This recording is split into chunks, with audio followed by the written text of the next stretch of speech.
പലർക്കും ഒരു തെറ്റിദ്ധാരണ ഉണ്ട്.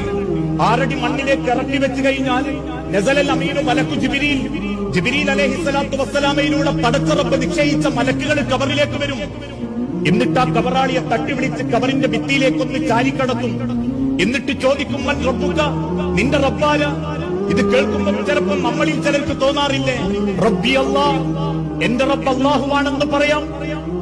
ആ റബ്ബി അല്ലാഹ് എന്ന വാക്ക് പറയാൻ എന്തെളുപ്പ എന്നൊക്കെ നമ്മൾ ചിന്തിക്കാറുണ്ട്. പക്ഷേ പടച്ച റബ്ബിന്റെ കബറിൽ ആ വാക്കുച്ചരിക്കാൻ നമ്മളെ കൊണ്ട് സാധിക്കാതെ വരും.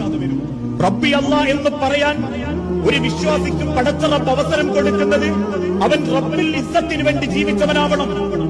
അവൻ റബ്ബിന് വേണ്ടി പരലോകം ആഗ്രഹിച്ച് ചിന്തിച്ചവനാവണം.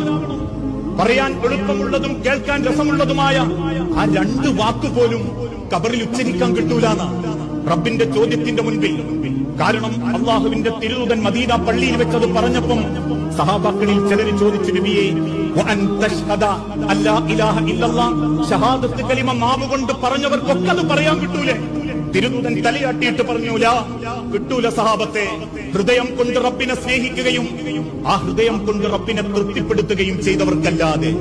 സഹാബത്ത് നോക്കി നിൽക്കുമ്പോൾ ബിലാൽ ഇബ്നു റബാഹ റളിയല്ലാഹു അൻഹുവിനെ ചൂണ്ടി പ്രവാചകൻ കണ്ണീരോടെ പറഞ്ഞു, എന്റെ ബിലാലിന് അത് പറയാൻ കിട്ടും.